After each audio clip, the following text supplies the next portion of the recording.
File आ गई होगी। चैतन्य चरितामृत परिचय, प्रभुपाद जी के ये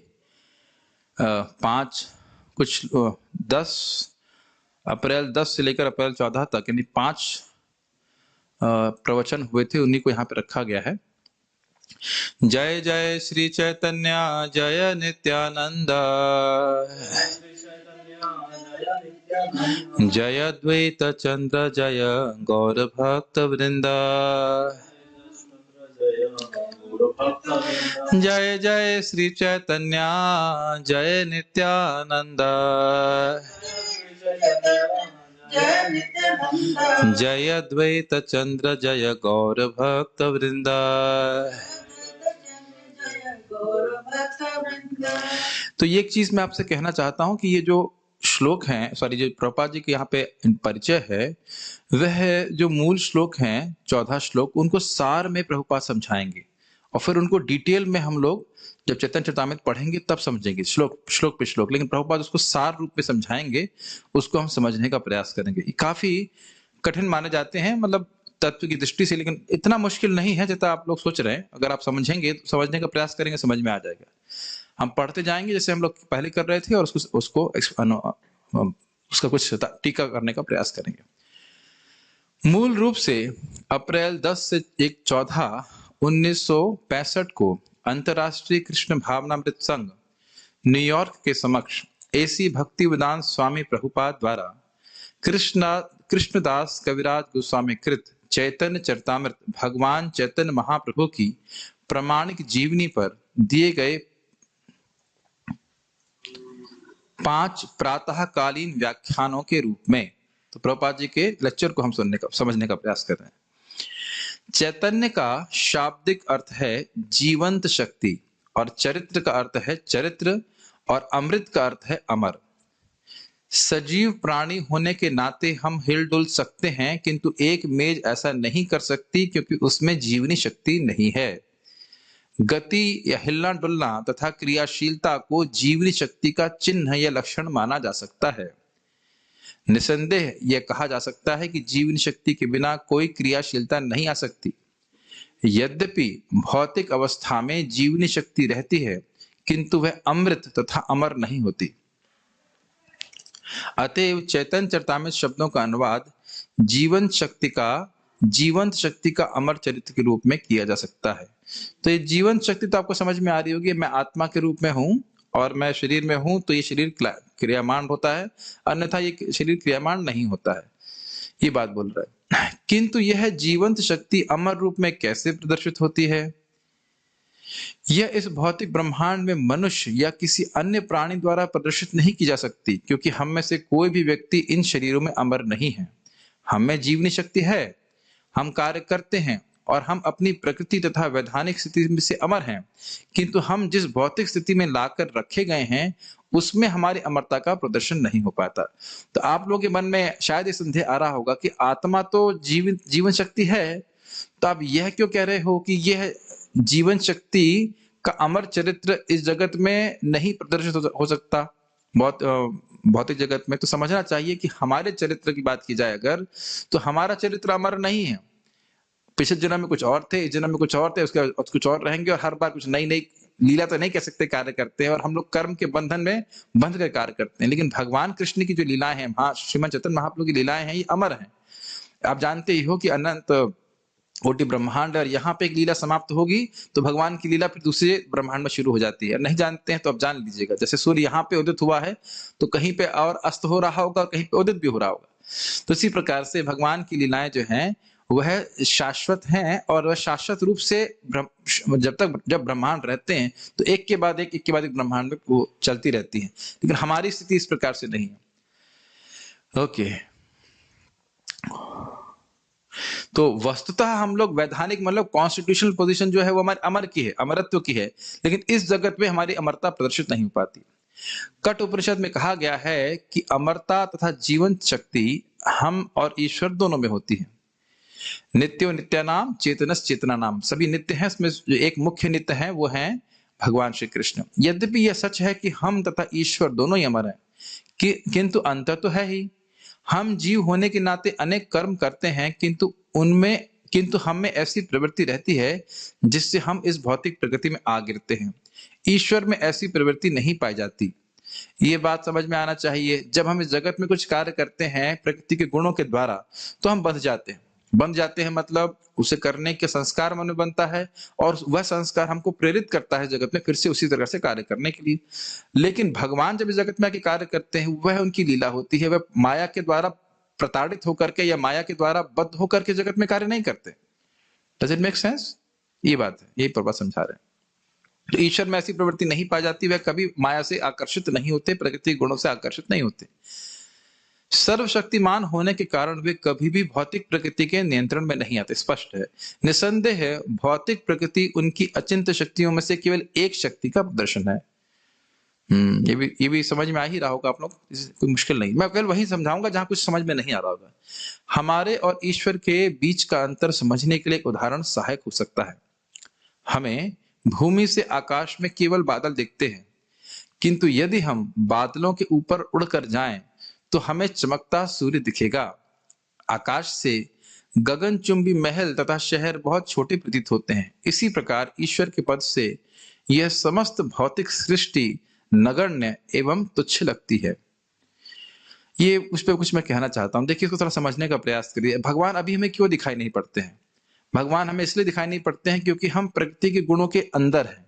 जैसे कोई व्यक्ति बादल के नीचे हो तो सूर्य तो हमेशा विद्यमान रहता है, हमेशा रहता है, लेकिन जिसकी दृष्टि बादल से ढकी हुई है वह सूर्य को नहीं देख पाएगा नहीं।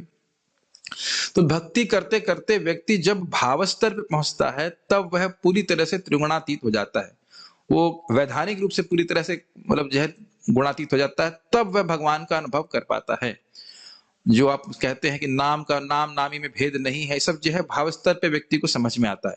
इसका अर्थ ये नहीं कि इस समय हम कृष्ण का संग नहीं कर रहे हैं, लेकिन हम समझ नहीं पा रहे हैं क्योंकि हमारी चेतना अभी अविद्या रूपी बादल से ढकी हुई है। तो यहाँ ये बोल रहे हैं कि यदि व्यक्ति इस अविद्या को पार कर जाए, इस बादल को पार कर जाए, तो कृष्ण का दर्शन सुलभ है। कृष्ण प्राप्ति नहीं है, कृष्ण प्राप्त है, कृष्ण है, लेकिन हमें दिख नहीं पा रहे हैं अभी। ये बात है। दूसरा बात, बहुत अच्छी बात यहाँ पे प्रभुपाद जी कह रहे हैं, ये तो आप समझ ही सकते हो। बहुत ऊंची इमारत से आप जाइए या हवाई जहाज से ऊपर देखिए तो बिल्कुल नहीं दिखाई पड़ेगा यहाँ कौन किससे झगड़ा कर रहा है। यहाँ हो सकता है कि कोई परिवार में झगड़ा हो रहा हो और बहुत उसको महत्व भी दिया जा रहा हो कि साहब उस टाइम से ऐसा कह दिया, उसको हमने थप्पड़ मार दिया, ऐसा हो गया वैसा हो गया। लेकिन अब हवाई जहाज से ऊपर जाके देखेंगे तो कौन किसको झगड़ा कर रहा है। अरे दो देश भी आपस में लड़ रहे हो तो शायद वह भी दिखाई ना पड़े। बहुत ऊंचाई से अगर देखें, हो सकता है बम ब्लास्ट हो तो बड़े दिखाई पड़ जाए, लेकिन कुछ दिखाई नहीं पड़ेगा। तो बहुत अच्छा मेडिटेशन भी है हमारे लिए। हरि नाम करते करते व्यक्ति को समझना चाहिए कि जीवन में महत्वपूर्ण क्या है। आज ही मैं विचार कर रहा था कि अगर हम मरेंगे तब हम देखेंगे जिन जिन कार्यों को हमने बहुत महत्वपूर्ण माना, अरे वो तो बिल्कुल महत्वपूर्ण नहीं थे, है कि नहीं? से व्यक्ति बहुत चिंता करता है, शादी कैसे होगी, शादी कैसे होगी।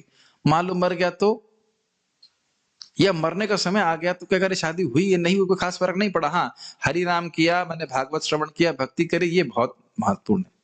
तो अब मैं एक उदाहरण दे रहा हूं। बहुत सारे आप भौतिक चीज या बहुत नहीं, किसी भी भौतिक उपलब्धि पे आप विचार करें और आप ये सोचे कि मैं 10 मिनट बाद मरने वाला हूं, तो समझ में आ जाएगा कि अरे इसका तो कोई खास वैल्यू है नहीं।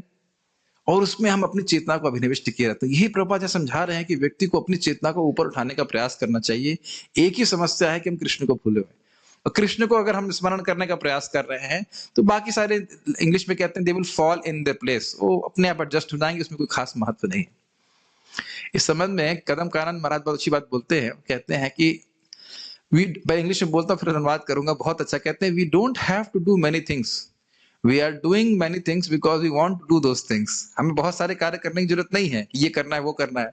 हम वो सारे कार्य करते हैं क्योंकि हम वो करना चाहते हैं। करना तो केवल भगवान की भक्ति ही है। ये बात है। बहुत अच्छा पाठ शिला प्रभुपाद बोलते। कई बार इसको मैं इस पे विचार करता हूँ, रिफ्लेक्ट करता हूँ, और यही बात भगवान गीता में बोलते हैं, मान अपमान सुख दुख में सम रहो, तुम भगवान की भक्ति करो। भाई जैसे ठंड में भी हम हरे कृष्णा करेंगे और गर्मी में भी करेंगे और बरसात में भी करेंगे। हर परिस्थिति में भक्ति करते रहना चाहिए। वो ये सब चीजें चलती रहेंगी, डुअलिटी चलती रहेंगी। या फिर इस पे विचार करें, एक एक उदाहरण पे विचार करेंगे तो बहुत सुख मिलेगा। बादल के नीचे ही सारी द्वैतता है। द्वैत का मतलब डुअलिटी।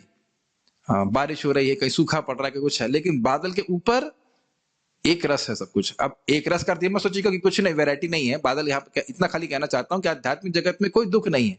जितनी यहाँ पे सुख दुख हानि लाभ जो दिख रहा है वो केवल भौतिक जगत में, आध्यात्मिक जगत में कुछ नहीं है। आध्यात्मिक जगत में केवल आध्यात्मिक सुख है। आध्यात्मिक वैरायटी को क्या कहेंगे, वैशिष्ट्य, आध्यात्मिक विविधताएं हैं, लेकिन हाँ, लेकिन वो सब सुखमय है, ये बात है। इस संबंध में वैसे तो अभी आएगा, मैं फिर बताऊंगा। मैं बचपन में सोचा करता था कि भगवान कृष्ण से गोपियों ने इतना प्रेम किया, छोटा बच्चे की समझावट थी। भगवान कृष्ण कितने नहीं कठोर हैं, कठोर क्या बोलेंगे, कठोर, हाँ कठोर ही बोल देंगे, कठोर हैं कि तुरंत उनको त्याग के चले गए। तो ये हम टीका में भी देखने वाले हैं। लेकिन ये बड़ा इंटरेस्टिंग है कि देखिए, जितना गोपियों को भगवान कृष्ण के साथ रह के सुख मिला था, उससे कई गुना अधिक विप्रम भाव में सुख मिलता है। वो दोनों ही अवस्थाएं उस सुख की ही अवस्थाएं। बाहर रूप से लग रहा है कि वो रो रही हैं, ये है, लेकिन हाँ हाँ, नहीं भूली। और वियोग का जो सुख है वो साथ में मिलने से सुख से और अधिक है। तो दोनों ही परिस्थिति में वो सुखी हैं। तो हम अपनी भौतिक बुद्धि से नहीं समझ पा रहे हैं, हम सोच रहे हैं तो रो रही है तो परेशान है, लेकिन एक्चुअली दोनों ही अवस्था में वो कृष्ण को सुख ही दे रहे हैं। तो ये बात है। एग्जाम्पल दे रहा हूं छोटे मोटे। बद्ध जीव की प्रवृत्ति है कि वह इन ऊंचाइयों से नीचे आना चाहता है जहां से विहंगावलोकन किया जा सकता है, किंतु ईश्वर में यह प्रवृत्ति नहीं पाई जाती। माया में आग गिरने की प्रवृत्ति ईश्वर में नहीं है, जिस तरह सूर्य में यह प्रवृत्ति नहीं होती कि वह बादलों के नीचे से नीचे आ जाए। बहुत सुंदर बात है, नीचे आए। आप भी जानते हो कि बादल में जो बूंद है, बूंद में नीचे गिर करके मलिन हो जाने की प्रवृत्ति है, लेकिन उसमें सूर्य में नहीं होती। एक बात। अच्छा, दूसरी बात यह है कि काफी इंटरेस्टिंग बात है यहाँ पे, विहंगावलोकन। विहंगावलोकन का मतलब देखना, भाई क्या है वहां पे, समझ रहे हैं? देखिए जरा क्या है वहां पे। मतलब ये होता है कि बहुत सुंदर। विहंगम मतलब क्या होता है, बहुत सुंदर। पक्षी को भी कहते हैं। हाँ, ओके ओके ओके, सही सही, आप सही मन में आ रहा है। विहंग अवलोकन मतलब जैसे पक्षी ऊपर से देखता है कुछ, और उसके बाद वो नीचे उतर के देखना भी चाहता है कि और क्या वस्तु है यहाँ पे, खाने पीने की वस्तु है क्या। अब समझ में आया, विहंग अवलोकन, बर्ड्स आई व्यू। तो ऊपर से देख जरूर रहा है, लेकिन वो देखने के बाद वो नीचे उतरना भी चाहता है, उन फलों को भोगना चाहता है। कोई फल का पेड़ दिख गया तो फल को भोगेगा, लेकिन सूर्य सब जगह देखने के बाद भी किसी फल को चखने में कोई उसकी लिप्तता नहीं रहती है। इसके संबंध में प्रभुपाद जी को अच्छा उदाहरण दिया करते थे, विनोदपूर्ण। ये साइंटिस्ट हैं, साइंटिस्ट बड़ी मेहनत कर रहे हैं, खूब प्रयास कर रहे हैं, लेकिन ये वो उस चील की तरह है जो चील उड़ती तो बहुत ऊंचा है, लेकिन केवल नीचे देखती है कि कहाँ मांस का टुकड़ा है। उसी प्रकार से आजकल की तथाकथित सभ्यता में लोग बहुत कह रहे हैं कि हम प्रगति कर गए हैं, लेकिन एक्चुअली दृष्टि केवल नीचे है, कहाँ आहार है, कहाँ निद्रा है, कहाँ भय है, कहाँ मैथुन, इसके अलावा कुछ नहीं सोचते हो, केवल भौतिकता की। तो ये बहुत अच्छा एग्जाम्पल है कि जीव के अंदर प्रवृत्ति है कि वह भोग की प्रवृत्ति में, प्रकृति में लिप्त हो जाएगा, लेकिन भगवान कभी भी लिप्त नहीं होते। इसीलिए समझना चाहिए कि 16,000 रानियों के संग रहते हुए भी भगवान को ब्रह्मचारी ही कहा जा रहा है। वो भी किसके द्वारा? सर्वश्रेष्ठ ब्रह्मचारी भीष्मदेव के द्वारा। तो इसलिए, और हरे कृष्ण मंत्र का जो संग करता है, यानी कि भगवान का संग कर रहा है, सर्वश्रेष्ठ ब्रह्मचारी है, तो उसके मन में भी स्वाभाविक रूप से ब्रह्मचर्य का पालन करने की इच्छा आ ही जाती है। वो भोगों को त्याग देता है। अब जिसका संग करेंगे वैसे, जैसे करेंगे संग वैसे हो जाएगा रंग, कहेगा क्या ही फालतू चीज है। ठीक है, तो ये बड़ा इंटरेस्टिंग है कि हम कहाँ हैं, ये इससे महत्वपूर्ण है कि हम कहाँ देख रहे हैं। ये बहुत इंटरेस्टिंग है, ये बहुत इंटरेस्टिंग है। ये भी बहुत, पे बहुत विचार कर सकते हैं। विचार यह भी कि भले ही भक्त भोगों में पड़ा हुआ है, लेकिन उसकी दृष्टि कृष्ण की ओर है, सूर्य की ओर है, कि वह कृष्ण के भक्ति करे, कृष्ण के चरणों की प्राप्ति करे, भगवान के धाम चला जाए। बहुत अच्छे प्रभुपाद जी के तात्पर्य। प्रभुपाद जी जो एग्जाम्पल्स देते हैं बहुत सुंदर देते हैं। मायावादी तत्व ज्ञानियों का मत है कि जब जीव तथा ईश्वर भी इस भौतिक जगत में आते हैं तो दोनों ही माया के वश में रहते हैं। यही उनके दर्शन का दोष है। अब समझ में आ रहा है मायावाद का अर्थ क्या है? मायावादी लोग ये कहते हैं कि जब भगवान इस जगत में आते हैं तो उनको भी माया का प्रभाव पड़ जाता है, वह भी माया के वशीभूत हो जाते हैं। ये नहीं होता, जीव भले भले माया के वशीभूत हो जाता है, लेकिन भगवान कृष्ण परमेश्वर हैं, वह कभी माया के वशीभूत नहीं होते। तो फिर समझा देता हूं। कभी कभी ये कुछ लोग सोचते हैं कि जो काला चश्मा पहन के, जीन्स पैंट पहन के आ गया, मतलब थोड़ा माया से प्रभावित है, तो वो मायावादी है। वह मायावादी नहीं है। वो एक माया से प्रभावित जीव जरूर है, लेकिन मायावादी मतलब मायावाद, उनका सिद्धांत यह है कि सब कुछ माया है, यहाँ तक कि कृष्ण का नाम रूप गुण लीला इत्यादि भी माया है। इसी को तो हम लोग कल श्रीमद् भागवत में पढ़ रहे हैं कि है तो भगवान का रूप वास्तविक, लेकिन अवास्तविक जैसा लगता है उन लोगों को जो भगवान के भक्त नहीं है। ये बात हम सीख रहे हैं। तो ये मायावाद होता है और ये सबसे बड़ा अपराध भगवान के प्रति है। जैसे एक उदाहरण समझ लीजिए, हमारे करना मित्र तो यहाँ पे सामने नहीं है, लेकिन अभी बहुत सुंदर फीस्ट बनाए और कोई कहे यार कुछ नहीं बनाया उसने, तो क्या ये अपराध है कि नहीं? बहुत सुंदर फीस्ट हो जिसमें बहुत सुंदर सुंदर वस्तुएं खाने की हो, और प्राय लोग कभी कभी जो थोड़े से क्या कहते हैं खुन्नस निकालने वाले होते हैं, कहते हैं क्या बनाया, कुछ बनाया ही नहीं है, जबकि कितने सुंदर सुंदर वस्तुएं होती हैं। तो ये अपराध हुआ कि नहीं हुआ? अच्छा खासा बनाया है, या कोई व्यक्ति बहुत सुंदर वगैरह, कुछ उसका रूप ही नहीं है। और यहाँ मान लीजिए कोई बुद्धिमान हो, तो बेवकूफ है, ऐसे बातें बोलता है, तो जो गुण है उसको बिल्कुल काट देना, यह अपराध है कि नहीं? और भगवान में तो सारे गुण हैं और सारे गुण त्रिगुणातीत हैं। भगवान का एक भी गुण आप पकड़ लीजिए, तो कोई भी गुण पकड़ेंगे वह सब कुछ त्रिगुणातीत है, उसमें भौतिक शक्ति का कोई सम्मिश्रण नहीं है। और ये क्या कह रहे हैं, भगवान के सारे गुण जो है वो माया से आए हैं। कितना बड़ा अपराध हुआ है कि नहीं? इसीलिए मायावादी भाषण नहीं सुनना चाहिए। हमें भगवान श्री चैतन्य महाप्रभु को अपने में से एक जैसे नहीं समझना चाहिए। यही चीज प्रभुपाद जी भगवत गीता के इंट्रोडक्शन में बोले हैं कि गीता समझना चाहते हो तो तुम्हें स्वीकार करना पड़ेगा कि जो भगवान है, भगवान कृष्ण भगवान है, ये सिद्धांतिक रूप से स्वीकार करना पड़ेगा, तब जाके बात समझ में आएगी।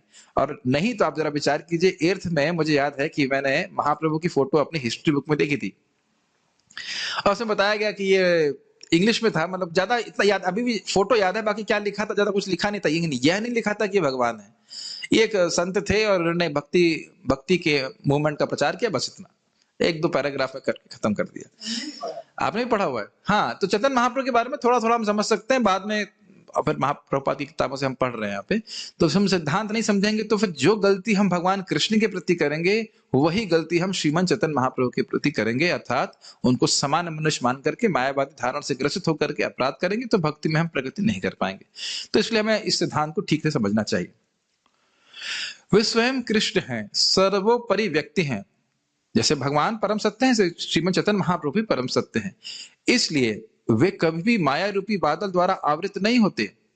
कृष्ण उनके विस्तार और यहाँ तक कि उनके उन्नत भक्त भी माया के बंधन में कभी नहीं आते। मतलब भगवान कृष्ण, उनके स्वांश विष्णु स्वरूप, उनके अन्य अवतार और उनके नित्य सिद्ध पार्षद भी कभी भी, अगर वह भी इस जगत में कभी आते हैं तो वे प्रभावित नहीं होते। मैं एग्जाम्पल दे रहा हूं, जैसे हम लोग कभी कभी प्रीचिंग करने जाते हैं जेल में, बहुत रेयरली जाते हैं, तो जेल में जाने से पहले वो एक ठप्पा लगा देते हैं हमारे ऊपर कि ये लोग कैदी नहीं है। तो जितना समय हमें अपना वहां प्रीचिंग विचिंग करना होता है हम करते हैं, उसके बाद अपने इच्छा से वापस आ जाते हैं बाहर। तो इसी प्रकार से जो आचार्य गण हैं, श्रील प्रभुपाद जी हैं, श्रील भक्ति सिद्धांत ठाकुर जी हैं, या और अन्य आचार्य आए, या महाप्रभु के पार्षद आते हैं, उनको कभी नहीं सोचना चाहिए कि वह बद्धात्मा है।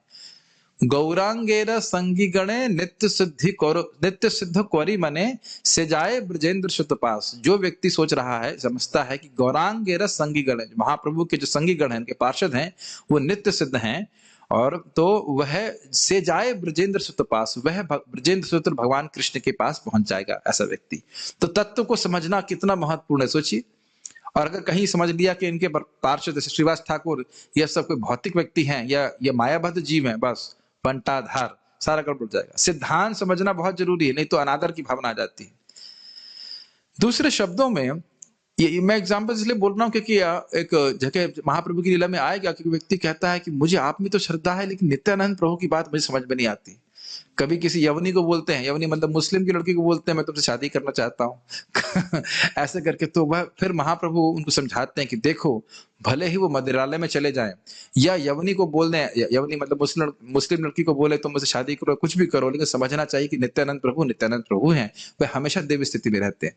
उसकी उनकी उनकी उनकी जो स्थिति है वह भौतिक चेतना से ग्रसित व्यक्ति समझ नहीं सकता। तो इसलिए समझना होगा इस बात को कि भगवान बलराम जी, कृष्ण बलराम जी और उनके अन्य विष्णु स्वरूप कभी माया से प्रभावित नहीं होते और उनके भक्त भी नहीं होते। भगवान चैतन्य कृष्ण भक्ति का उपदेश प्रदान करने के लिए इस पृथ्वी पर आए। दूसरे शब्दों में, वे स्वयं कृष्ण हैं जो जीवों को कृष्ण तक पहुंचने के सही मार्ग की शिक्षा देते हैं। वे उस शिक्षक की तरह हैं जो अपने छात्र को कमजोर देखकर लेखनी लेकर लिखता है और बोलता जाता है इस तरह अ आ इ ई लिखो, इससे यह नहीं समझना चाहिए कि शिक्षक स्वयं अ आ इ ई सीख रहा है। इसी तरह यद्यपि भगवान चैतन्य भक्त के वेश में प्रकट होते हैं, किंतु हमें मूर्खतापूर्ण ढंग से यह नहीं सोचना चाहिए कि वे एक साधारण पुरुष हैं। हमें यह सदा स्मरण रखना होगा कि भगवान चैतन्य स्वयं कृष्ण हैं, ईश्वर, जो हमें शिक्षा दे रहे हैं कि किस तरह कृष्ण भक्त बना जाए, और हमें इसी प्रकाश में उनका अध्ययन करना चाहिए। सबसे महत्वपूर्ण शिक्षा जो हमें यहाँ प्राप्त हो रही, पहले उदाहरण समझ लेते हैं। आपने देखा होगा कि नर्सरी के बच्चों को टीचर कैसे पढ़ाती है, ए बी बी ऐसे करके ए बी करती है। अब उसकी योग्यता क्या होती है आपको पता है? नर्सरी के बच्चों को पढ़ाने के लिए क्या योग्यता चाहिए? बीएड चाहिए, कम से कम एमए चाहिए। नहीं नहीं, वैसे तो कितना, बीएड कम से कम बीएड किया रहना चाहिए। अब बीएड में क्या पढ़ाते हैं मुझे पता नहीं, बीटेक का मुझे कुछ पता है। तो बीएड में कम से कम एबीसीडी से तो अधिक पढ़ाते होंगे, मेथड बताते हैं, उसके बाद कम से कम बीए किया रहना चाहिए। तो बैचलर ऑफ बीए यानी इंग्लिश तो किया रहना चाहिए। अब कोई कहे अरे ये टीचर को एबीसीडी आता है, हटाओ उसको यहाँ से, क्या है खाली एबीसीडी कर रही है? नहीं, उसको बहुत कुछ आता है, लेकिन बच्चे तो अभी एबीसीडी सीख सकते हैं, समझ रहे ना? सब लोग एबीसीडी पढ़ के आए हैं ना? क्या क्या हम लोग क्या क्या पोएम्स पढ़ते थे, याद नहीं यार, अब तो सब भूल गए। कितनी महत्वपूर्ण लगती थी ना। माता जी पिटाई भी करती होंगी बचपन में कि ये पोएम नहीं सीखी, वो पोएम नहीं सीखी, लेकिन अभी सारी पोएम गायब। मछली जल का प्राणी है, जीवन इसका whatever, पानी है, क्या क्या सीखे होंगे, उसका कोई महत्व नहीं है अभी। तो अब आप देख रहे हैं कि महाप्रभु भक्ति करके सिखा रहे हैं, लेकिन इसका अर्थ यह नहीं सोचना चाहिए कि वो सामान्य जीवात्मा है। यही प्रभुपाद समझा रहे हैं। समझ में आए? बहुत सुंदर बात है। तो फिर मैं रिपीट करूंगा, जिस प्रकार से भगवत गीता को समझने के लिए जरूरी है कि व्यक्ति सिद्धांतिक रूप से स्वीकार करे कि ये कृष्ण भगवान है, इसका फर्क क्या पड़ेगा? फर्क ये पड़ेगा कि जो कृष्ण बोल रहे हैं हम उसको यथावत भगवत गीता में स्वीकार करते हैं, है कि नहीं? उसी प्रकार से चैतन्य महाप्रभु की शिक्षाओं को हम यथावत स्वीकार करेंगे। जो ये मार्ग बता रहे हैं हमने उस पर चलना है, इसमें कोई हमें डाउट नहीं रखना है, क्योंकि साक्षात भगवान ही इस मार्ग को बता रहे हैं। जब महाप्रभु कह रहे हैं कि हरे कृष्ण मंत्र से तुम्हारे सारे अनर्थ नष्ट हो जाएंगे, तो उसमें हमें कोई संशय नहीं करना है। Does it make sense? और अगर कहें नहीं बोल रहे हैं लेकिन पता नहीं होगा कि नहीं होगा, पता नहीं क्या सिद्धि मिलेगी नहीं, क्या वो एक श्लोक महाप्रभु कहते हैं, यह हईते सर्व सिद्धि होई वे तुम्हार, इस हरि कृष्ण मंत्र के द्वारा तुम्हें सारी सिद्धियां प्राप्त हो जाएंगी। तो महाप्रभु का वचन मतलब कृष्ण का वचन स्वीकार करके व्यक्ति इस पे चलेगा तो निश्चित सिद्धि प्राप्त होगी। और जहां डाउट किया कि महाप्रभु तो ऐसे वैसे, तो गड़बड़ है। एक जगह आप आगे लीला में पढ़ेंगे भी किस प्रकार से एक भक्त महाप्रभु के कृष्ण होने पर डाउट करते हैं, फिर उनको महाप्रभु लीला के द्वारा समझाते हैं कि नहीं कैसे वो साक्षात कृष्ण है। उसका भी हम यहाँ नहीं रख रहे हैं, लेकिन ये आगे सुनेंगे हम। तो ये बात आप जरूर याद रखिएगा कि स्वयं श्रीमन चैतन्य महाप्रभु भगवान कृष्ण ही हैं। यस। एक बार श्रील प्रभुपाद जी किसी भक्त को दीक्षा दे रहे थे, तो प्रभुपाद ने पूछा कृष्ण कौन है? न परम भगवान। चैतन्य महाप्रभु कौन है? तो बोले कृष्ण के अवतार। कहते हैं ना, साक्षात कृष्ण। कृष्ण जिस प्रकार से अवतारी हैं, ये बात आगे पढ़ेंगे आप, सारे अवतारों के स्रोत हैं, इसी प्रकार से श्रीमन चैतन्य महाप्रभु सारे अवतारों के स्रोत हैं। और लीलाओं में भी आप देखेंगे कि महाप्रभु कभी वराह रूप प्रस्तुत कर देते हैं, कभी नरसिंह आवेश में हो जाते हैं, क्योंकि वो सब उनके ही स्वरूप हैं, उनसे अलग नहीं है। ये समझ रहे हैं? जैसे सारे भगवत स्वरूप कृष्ण पे आश्रित हैं, उसी प्रकार से सारे भगवत स्वरूप चैतन्य महाप्रभु पे आश्रित हैं। यस, ओके, आगे पढ़ते हैं। भगवद गीता 18:66 में भगवान कृष्ण कहते हैं, सभी धर्मों को त्याग दो और मेरी शरण में आओ, मैं तुम्हारी रक्षा करूंगा। किंतु हम कहते हैं अरे शरण में जाऊं, मेरे ऊपर तो अनेक उत्तरदायित्व है।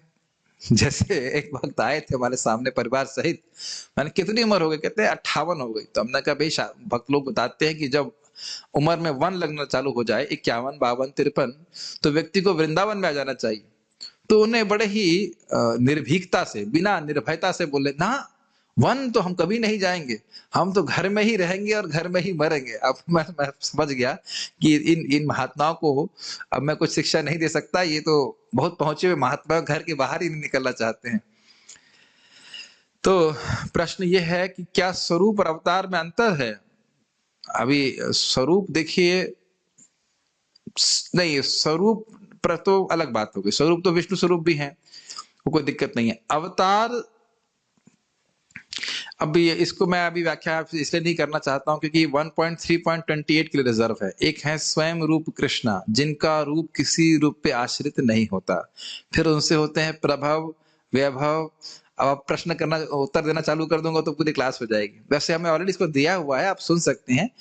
प्रभव एक्सपेंशन होते हैं, वैभव एक्सपेंशन होते हैं, तो उसके लिए अवकाश अलग रखिएगा। अभी अवतार दो प्रकार के होते हैं, एक विष्णु अवतार, विष्णु स्वरूप अवतार होते हैं, और उन्हीं को भगवान का स्वरूप ही कह लीजिए। और उसके बाद भगवान के शक्तावेश अवतार होते हैं, मनवंतर अवतार होते हैं।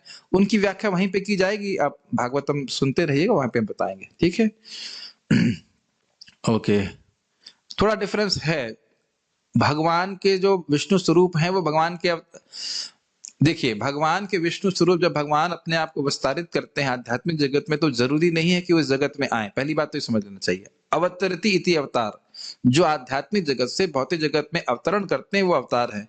तो भगवान के सारे विष्णु स्वरूप यहाँ पे अवतरित नहीं होते, ये समझना चाहिए।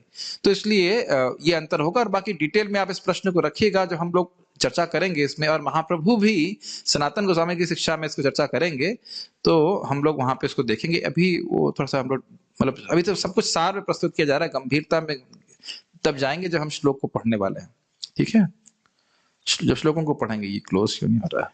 Close close close, okay, go further. तो हम सोचते हैं कि हमारे पास बहुत सारे उत्तरदायित्व हैं, और ये नहीं जान रहे हैं कि जिस प्रकार से एक मछली कहती रहे मेरे पास बहुत उत्तरदायित्व है, ये है वो है, लेकिन ऊपर से एक बाज आता है, खा के चला जाता है उसको, उसी प्रकार से मृत्यु हमारे उत्तरदायित्वों की प्रतीक्षा नहीं करती है। इसको पहले ही बोल दिया कि कोई मृत्यु कभी ये नहीं सोचती है अरे ये सो रहा है, अभी नहीं मारना चाहिए, या ये जग रहा है, सो जाए तो मारूंगी, या घर पहुंच जाए तो मारूंगी, या घर से बाहर निकल जाए तो मारूंगी। मृत्यु कभी प्रतीक्षा नहीं करती है। तो और माया हमसे कहती है तुम ऐसा मत करना, नहीं तो तुम मेरे बंधन से छूट जाओगे, मेरे चुंगल में फंसे रहो और मैं तुम्हें लतियाती रहूंगी। ये शब्द बहुत अच्छा लग रहा है। प्रभुपाद जी इंग्लिश में लिखे है आई विल किक यू, लेकिन और स्ट्रांग हिंदी में और उभर के आ रहा है, लतियाती रहूंगी। लतियाती समझ रहे, लात मारती ही रहूंगी। ये बहुत सुंदर है कि इतना इतना दुख घर में होता है, घर परिवार में इत्यादि होता है व्यक्ति को, इतने सारे कष्ट ने परेशानियां। चलो उसको रहते हुए कुछ भक्ति करे, समझ में आता है, लेकिन भक्ति छोड़ दे तब तो ये बहुत गलत बात है। परम पूज्य राधा गोविंद महाराज की बात बोल रहा हूं। इससे क्या है, मेरे से कोई झगड़ा नहीं करेगा, जिसको झगड़ा करना है महाराज से जाके झगड़ा करो। महाराज बोले भाई बोलते हुए थोड़ा संकोच हो रहा, कह रहे अरे ऐसे ही अपने बच्चों को पालना ये माया है कि तुम्हारे बच्चे तो है नहीं, वह तो सब कौन जीव है कौन जानता है कि नहीं। और उस पे भी बच्चे पालने के नाते व्यक्ति अगर भक्ति करना छोड़ दे तब तो भयंकर बंधन हो गया, है ना। तो अगर चलो भाई बच्चे पाल रहा है, सब कुछ कर रहा है, भक्ति करे तो ठीक है, समझ में आता है, कुछ कुछ बंधन नहीं है, लेकिन एकदम छोड़ देना ही तो गलत बात है। तो ये आप प्राय देखेंगे कि हम लोग इस प्रकार की बातें करते हैं कि हम लोग पर इतने उत्तरदायित्व हैं, ये है वो है। श्रील प्रभुपाद जैसे कहते हैं सेल्फ क्रिएटेड ड्यूटीज, कोई बोला नहीं है, कोई बोला नहीं उसको उस उत्तरदायित्व को उठाओ। भाई भगवान ब्रह्मा जी तो आकर नहीं बोल रहे ना शादी कीजिए, अरे भाई देखिए दृष्टि नहीं चल रही है, आपको दायित्व उठाना पड़ेगा, ऐसा तो नहीं बोल रहे हैं। मनु शत्रुपा को बोला गया था, लेकिन आपको तो नहीं बोल रहे हैं ना। तो हम स्वयं ही इस प्रकार से दायित्व उठा लेते, चलो शादी कर ली कोई बात नहीं, लेकिन अब शादी हो गया, प्रभु जी रात में 12 बजे बच्चा जग जाता है, कैसे भजन करें, इस प्रकार की। अच्छा, और नाइट ड्यूटी कर लेंगे, नाइट ड्यूटी पूरा महीना भर कर लेंगे, पूरा जिंदगी कर लेंगे, लेकिन बच्चा रो गया तो सुबह उठना नहीं संभव हो पाता है। ऐसा करते हैं लोग। इस प्रकार से हम लोग जो मेन उत्तरदायित्व है भक्ति का वो छोड़ देते हैं। और अमेजिंग बात है कि माया लात मार रही, महाराज जी बड़ा अच्छा बोलते हैं, लात कैसे मार रही है, जैसे लोहे का जूता जिसमें कील लगी हो। आपने देखा फुटबॉल जो खेलते हैं उसमें कील वाले जूते पहनते है कि नहीं। बड़ा गंभीर उदाहरण महाराज दे रहे थे कि नहीं सुनिए तो सही, जूता वाला जूता है, कील रहती है, वो घास में गड़ती है तो आदमी पकड़ बनी रहती है। तो उसी प्रकार का लोहे के जूते से कोई व्यक्ति आंख पे मारे तो कितना दर्द होगा। तो ऐसे ही हमारी इंद्रियों को हमारी काम वासना के कारण हम लोग जगह जगह लगाते हैं और केवल दुख प्राप्त करते हैं। लेकिन इतना लत्याने के बाद भी लगता है नहीं इतना बुरा तो नहीं है, मतलब है इतना बुरा नहीं, मेरा लड़का है, अब लात मार रहा है तो कोई बात नहीं है, तो हमारा लड़का ही नहीं, यही काम आएगा, अग्नि तो यही देगा, है कि नहीं। इस प्रकार से है। तो इस प्रकार का इल्यूजन लेकर के लोग चलते हैं। इसमें बहुत लोग बहुत विनोद करते, कहते हैं ब्रह्मचारी आश्रम में रहना मुश्किल है और गृहस्थ आश्रम से बाहर निकलना मुश्किल है। तो जो निकल गया, जैसे हमारे शशिकांत प्रभु बाहर निकल आए हैं, तो बहुत भाग्यवान है, वो भगवान की भक्ति कर सकते हैं। और जो घर में है वह भी अगर अच्छे से भक्ति कर रहे हैं तो वो ठीक है, लेकिन इस बहाना लेकर के माया की लात नहीं खाते रहना चाहिए। ये सच बात है। ये सब खराब लगती है, लेकिन प्रभुपाद जी बोल रहे हैं तो मेरे को उत्साह साहस हो रहा है इस प्रकार से बोलने का।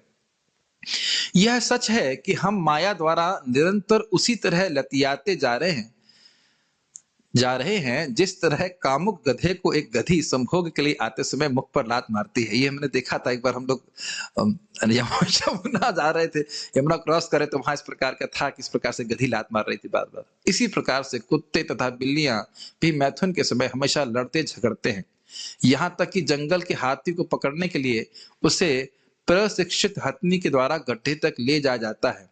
ये समझना चाहिए, इस उदाहरण को समझा देता हूँ। हाथी बड़ा कामुक होता है, तो ये लोग क्या करते हैं, हाथी को पकड़ने के लिए एक गड्ढा खोदते हैं, उसके ऊपर घास बिछा देते हैं और उसके आगे हथनी को खड़ा कर देते हैं। तो हथनी का स्पर्श प्राप्त करने के लिए हाथी जाता है और धम्म से वो उसमें गिर जाता है।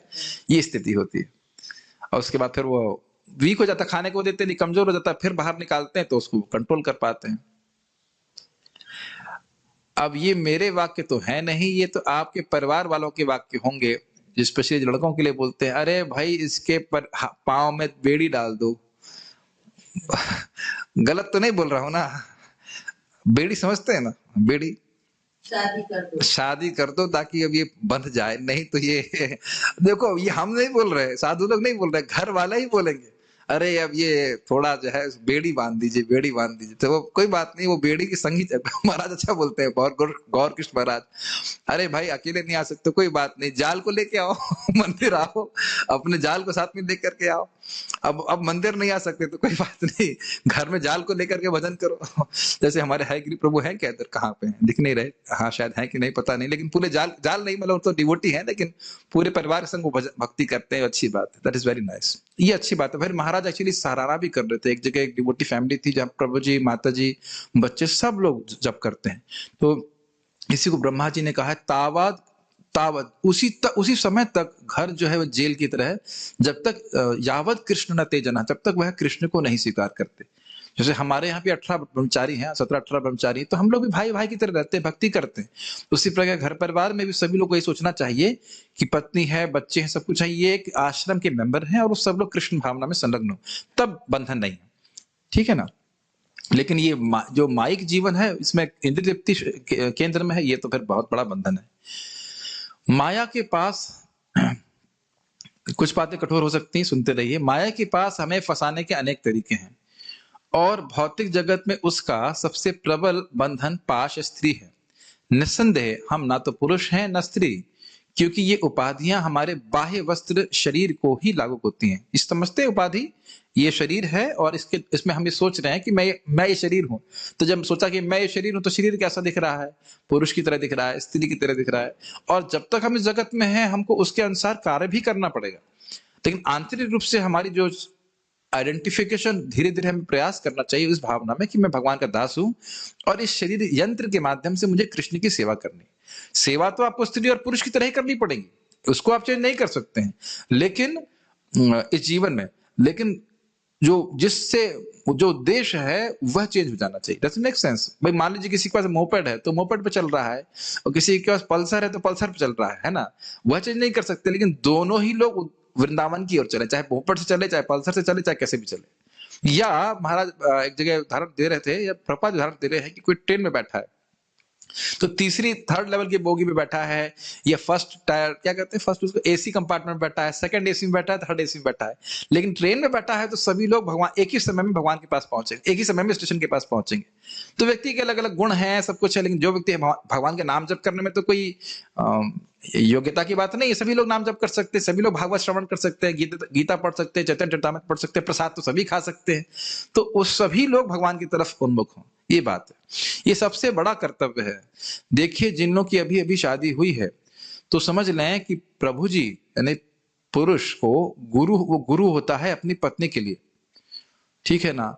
तो अगर हम पत्नी को भक्ति का ज्ञान नहीं दे रहे हैं तो बिना लाइसेंस की शादी कर रहे हैं। जैसे बिना लाइसेंस की गोली नहीं चला सकते, गन नहीं रख सकते ना, गन समझते ना, बिना लाइसेंस के गन रखना एक अपराध है कि नहीं, बिना लाइसेंस की गाड़ी चलाना अपराध है। उसी प्रकार से जिसकी शादी हुई है या जो प्लानिंग कर रहा है शादी करने के लिए, उसको भी, ये मैंने, मेरे वचन नहीं, ऋषभ देव बोलते हैं, गुरु न सस्यात जननी न सस्यात, गुरु नहीं बनना चाहिए, यानी पति बनने का अधिकार नहीं है अगर वह कृष्ण के बारे में उनको शिक्षा नहीं देते, उनको एंगेज नहीं करते।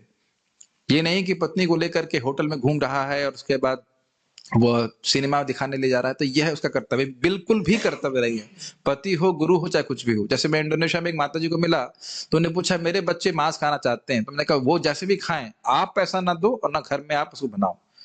तो बच्चे से, अब बच्चा क्या करेगा, बच्चा बुरा मानेगा, बाद में सही हो जाएगा। एक बात मैंने अभी अनुभव करी थी, मेरी बहन की छोटी बच्ची थी और वह स्मार्टफोन से खेल रही थी, तो मैंने डांट लगाई, इसे कोई कंट्रोल है कि क्या देखेगी।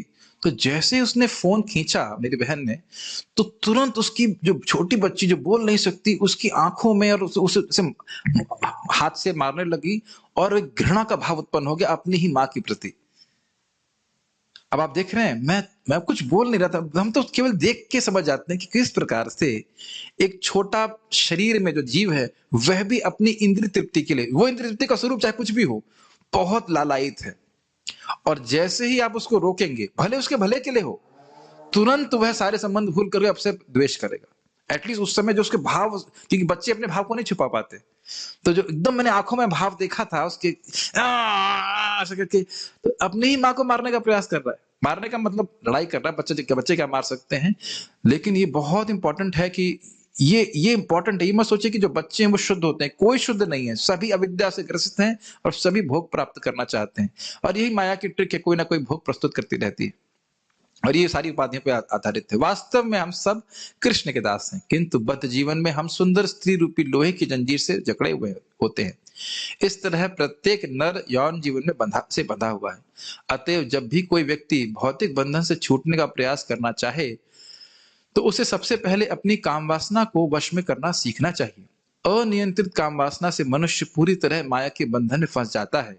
भगवान चैतन्य महाप्रभु ने, एक मिनट से आगे पहले हम पढ़ें, इसको समझने का प्रयास करेंगे। देखिए इसका अर्थ प्रभुपाद क्या कह रहे हैं, अनियंत्रित मतलब इसका अर्थ यह है कि आप सब कई बार सुन चुके हो कि केवल संतान उत्पत्ति के लिए उपयोग होना चाहिए और अन्यथा नहीं होना चाहिए।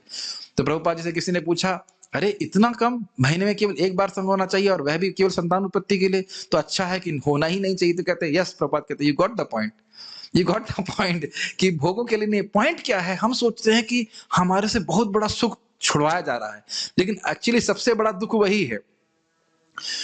क्या है वो, इंद्रियों का स्पर्श इंद्रियों से होता है, क्या कहते हैं उसको, अभी श्लोक मन में नहीं आ रहा। देखिए श्लोक भी गायब हो जाते हैं धन की तरह चोरी हो जाते हैं।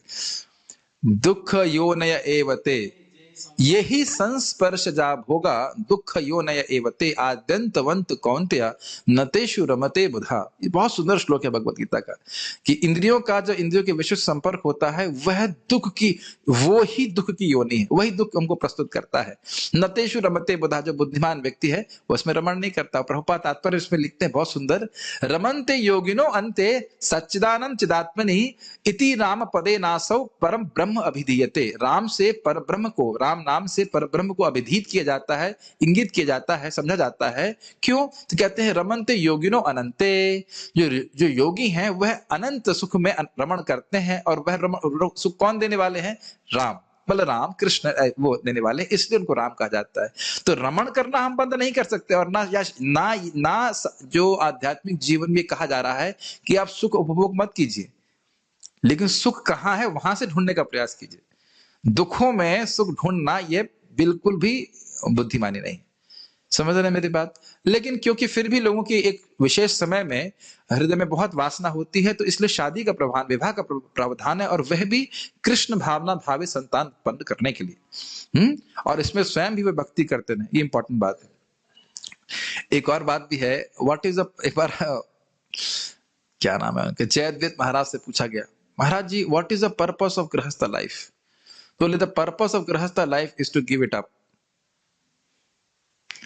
गृहस्थ जीवन का उद्देश्य क्या है? गृहस्थ जीवन का ये उद्देश्य है कि व्यक्ति उसको त्याग दे, मतलब जो या तो शुरुआत में ही त्याग दे और जिसको नहीं समझ में आया वो जाकर दुख भोग कर, हाँ भाई दुख तो है, आप सही कह रहे थे, और उसके बाद त्याग दे। जैसे कहीं लिखा हो कि ये पेंट गीला है, इसको मत छूइए, तो कुछ लोग देख के समझ जाते हैं, कुछ लोग छू के तो अरे हाथ में गीला हो गया, चलो अब धुलना पड़ेगा इसको, समझ रहे हैं। तो ये स्थिति है। ये किसी आश्रम विशेष के लिए नहीं बोला जा रहा है, इसको भागवत में आप जगह जगह देखेंगे कि लोगों ने भगवान को प्राप्त किया है वैराग्य को धारण करके, और धीरे धीरे वैराग्य हो ही जाता है। भगवान की भक्ति करते तो कहीं कहीं पे भी स्थित रहे वो उसमें रहता ही है। ठीक है।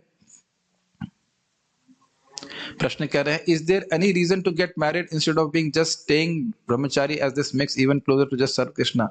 Yes, ashram is open for you Milan, we have a room and bed for you, please come. आपको यह तो समझ में आ रहा है ना कि मैं खुश हूं, या आपको लग रहा है कि हम बहुत दुखी हैं? ये तो कोई दिक्कत नहीं है, हम यहाँ आराम से कथा कर रहे हैं और पीछे प्रसादम बन रहा है, पीछे मतलब कहीं बैग पे बन रहा है, 10 मिनट बाद प्रसादम मिल जाएगा बढ़िया से।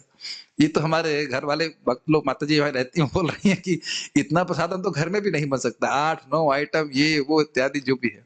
तो प्रसाद की कोई दिक्कत नहीं है। सोते हैं तो रात में कोई उठाने वाला भी नहीं, केवल सुबह अंचार जाके उठाता है, ऐ उठो मंगल आरती के लिए, कोई दिक्कत नहीं है।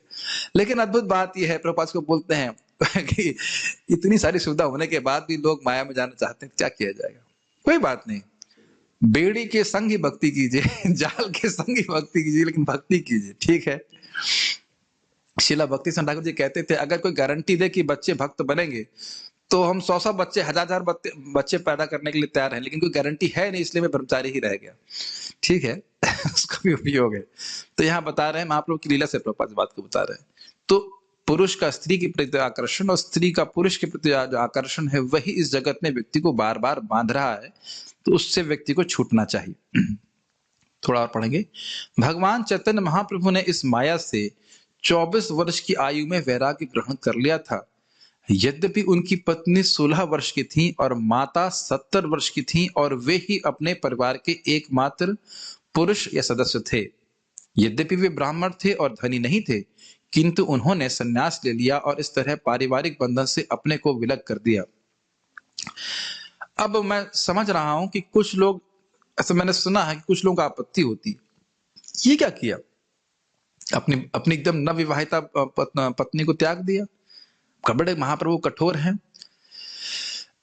पहली बात तो ये समझ लीजिए कि सिद्धांतिक रूप से समझिए, तत्व की दृष्टि से विष्णु प्रिया जिनकी पत्नी थी वो साक्षात लक्ष्मी देवी हैं, उनकी अंतरंगा शक्ति है। पहले तो एकदम क्लियर समझ लीजिए, वो माया नहीं है।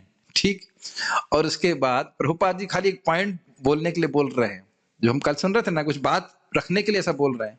विष्णु प्रिया माता कदापि माया नहीं है, भगवान की अंतरंगा शक्ति है। ये समझ में आ रहा है? क्लियरली समझ लीजिए, दिमाग में घुसा लीजिए इस बात को। दूसरा, माता सची देवी वो साक्षात यशोदा मैया है, तो उनसे अलग होने का कोई संभावना है ही नहीं। केवल बाह्य लीला ऐसी हो रही है।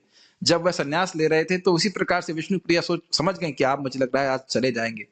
तो उन्होंने कहा, अब रोने लगी, तो कह रहे हैं, अरे देखो जीवों का, मैं तुमसे कभी अलग हो ही नहीं सकता।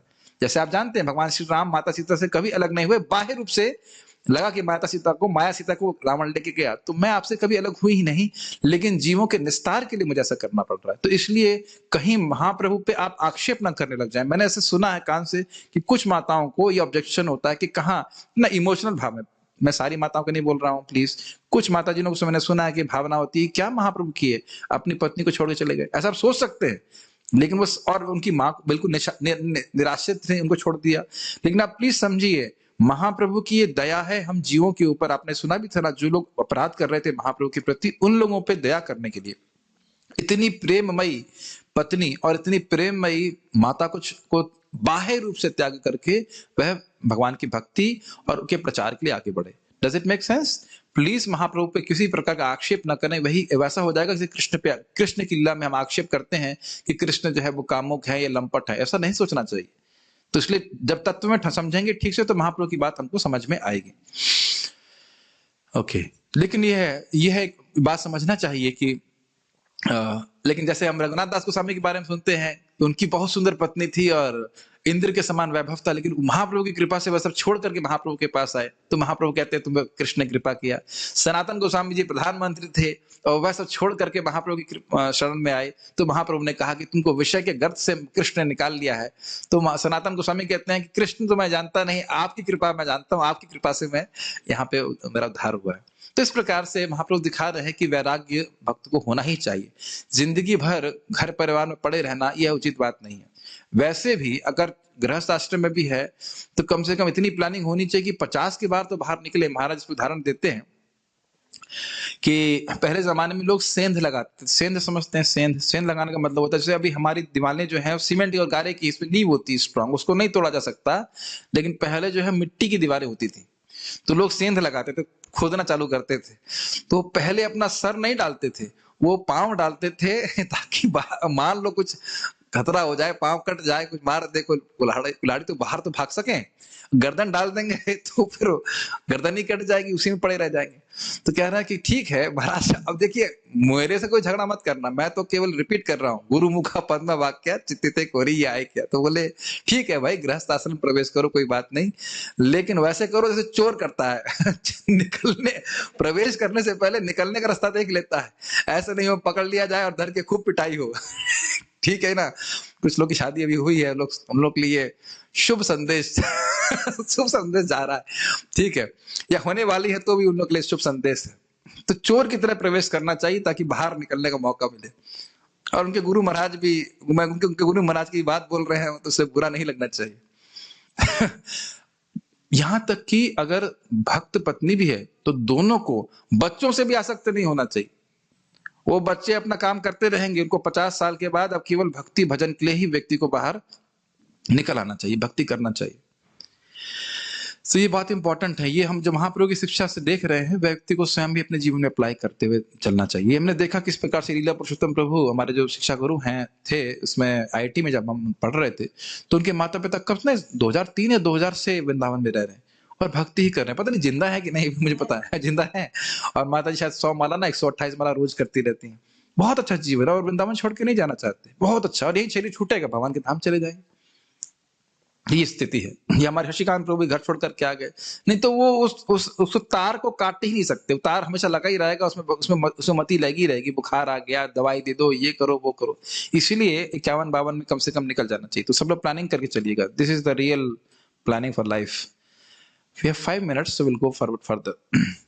यदि हम पूर्ण रूपेण कृष्ण भावनामय बनना चाहते हैं तो हमें माया के बंधन को छोड़ना होगा, अथवा यदि हम माया के साथ बने रहना चाहते हैं तो हमें इस तरह रहना होगा कि हम माया के वशीभूत ना हो, जैसा कि भगवान चैतन्य के घनिष्ठ भक्तों में से अनेक गृहस्थों ने किया। किंतु सन्यासियों के प्रति भगवान चैतन्य अत्यधिक कठोर थे, यहाँ तक कि छोटे हरिदास को, जो कि एक महत्वपूर्ण कीर्तन गायक था, किसी युवती पर कामुक दृष्टि डालने के कारण उन्हें निकाल दिया था। महाप्रभु ने उससे कहा, तुम मेरे साथ एक सन्यासी के रूप में रह रहे हो, फिर भी एक स्त्री के प्रति कामुक दृष्टि से देखते हो। दूसरे भक्तों ने हरिदास को क्षमा करने के लिए महाप्रभु से प्रार्थना की, किंतु उन्होंने उत्तर दिया, तुम लोग उसे क्षमा कर उसके साथ रह सकते हो, मैं अकेला रहूंगा। दूसरे प्रसंग में जब महाप्रभु को यह पता चला कि एक गृहस्थ भक्त की पत्नी गर्भवती है तो उन्होंने उसके बच्चे का एक विशेष शुभ नाम रखने के लिए कहा। अतः जब महाप्रभु ने गृहस्थों के लिए संयमित संभोग की स्वीकृति दी थी, तब व्रत के दिन स्नान के बहाने डुबकी लगाकर पानी पीने की पद्धति अपनाकर दूसरों को ठगने के प्रयास करने वाले सन्यासियों के प्रति वे वज्र के समान कठोर थे। दूसरे शब्दों में, वे अपने अनुयायियों के बीच किसी भी प्रकार का कपट आचरण सहन नहीं कर सकते। तो ये यहाँ भी एक ऑप्शन प्रभुपाद दे रहे हैं कि व्यक्ति अगर गृहस्थ आश्रम में भी रह रहा है लेकिन उस संयमित जीवन जीना चाहिए और उसका उद्देश्य भोग ना होकर के भगवान की भक्ति होना चाहिए। और जो लोग वैराग आश्रम में रह रहे हैं उनको तो बिल्कुल बहुत स्ट्रिक्ट रहना चाहिए इस संबंध में। अब ये इन पे बहुत व्याख्या की गई है और जब हम इसको पढ़ेंगे तो आपको समझ में आएगा कि भाई छोटा हरिदास के प्रति भी महाप्रभु ने कृपा ही करी। वह अपने पार्षद को छोटी गलती को इतना बड़ा बनाकर वज्र जैसा बर्ताव क्यों कर रहे हैं, ताकि आगे आने वाले जितने भी भक्त हैं उनको शिक्षा प्राप्त हो सके। महाप्रभु उनको त्यागे नहीं, उनको बाद में उन्होंने शरीर त्याग दिया और फिर महाप्रभु की सेवा में, नित्य सेवा में आ गए। तो वह ये बातें बहुत गोह्य हैं और उसको जब हम लोग पढ़ेंगे तो वहां हमको समझ में आएगा। तो इस प्रकार अच्छा कोई यह ना सोच ले कि अच्छा सन्यासी लोग कामुक दृष्टि से ना देखें चलेगा, सही बात है। गृहस्थ लोग देख सकते हैं, नहीं ऐसा भी नहीं है। ये नहीं है, ऐसा नहीं है कि ब्रह्मचारी सन्यासी जो है वह तो स्त्रियों पे कामुक दृष्टि ना डालें, लेकिन जो गृहस्थ हैं उनको पत्नी तो है ही और बाहर भी कुछ हम देख थोड़ा बहुत देख सकते हैं ना। ये गलत आचरण, ये किसी को भी ऊपर एप्लीकेबल नहीं है। ये कोई कहे अरे मैं तो कामुक हूं, अब थोड़ा बहुत देख लूंगा तो क्या, या जैसे कोई एक सुना, हमने सुना है व्यक्ति से कि भाई पहली दृष्टि जाएगी लेकिन दोबारा दृष्टि मत डालना। तो कोई बोलेगा, एक व्यक्ति बोला, एक व्यक्ति उस व्यक्ति को दूसरा मतलब बोले अरे क्या हो तुम इतने घूर घूर के क्यों देख रहे हो, कह रहा है प्रभु जी पहली दृष्टि समाप्त नहीं हुई, आपने पहली दृष्टि अलाउ किया हुआ है। तो इस प्रकार से हम लोग कहीं ना कहीं अपने भोग का लाइसेंस जरूर देख लेते, लेकिन व्यक्ति को त्यागना होगा। निष्किंचनस्य भगवद भजनोन्मुखस्य पारम परम जिगिमशोर भवसागरस्य संदर्शनाम विषयीनाम अथयोषताम च हा हंत हंत विषभक्षणतोप्य साधु। यही महाप्रभु कोट करते हैं कि जो भगवान के धाम जाना चाहता है वह केवल संदर्शनाम, केवल दर्शन कर रहा है ऐसे व्यक्ति का जो स्त्रियों में आसक्त है या स्त्रियों के संग गलत कार्य जो भी कैसे कर रहा है, कामुक दृष्टि डालता है, तो उसके लिए तो वह जहर पीने जैसा है। अब ये स्टैंडर्ड है, हमें यहाँ तक पहुंचने का प्रयास करना चाहिए, ठीक है ना। कलयुग में स्वाभाविक रूप से इतने खराब दृश्य सामने प्रस्तुत होते हैं कि व्यक्ति के लिए बचना मुश्किल होता है, लेकिन प्रयास करना चाहिए अपने को शुद्ध रखने का, भक्तों के संग में रहे तो वह धीरे धीरे करके इन इच्छाओं से मुक्त हो सकता है। देखिए स्टैंडर्ड मालूम होना चाहिए और स्टैंडर्ड के प्रति रिजेंटमेंट नहीं होना चाहिए कि हमें स्टैंडर्ड पे आना ही नहीं है। भले ही हम नीचे हों लेकिन हम, याद है ना, हम नीचे हैं लेकिन ऊपर देख रहे हैं, हमें ऊपर पहुंचना है। तो भगवान महाप्रभु की कृपा से, नित्यानंद प्रभु की कृपा से धीरे धीरे हम मुक्त हो सकते हैं। अभी हम यहाँ पे रुकेंगे। Question you can ask by chat और बाय वॉइस। चैट में कोई प्रश्न है नहीं दिख रहा मुझे।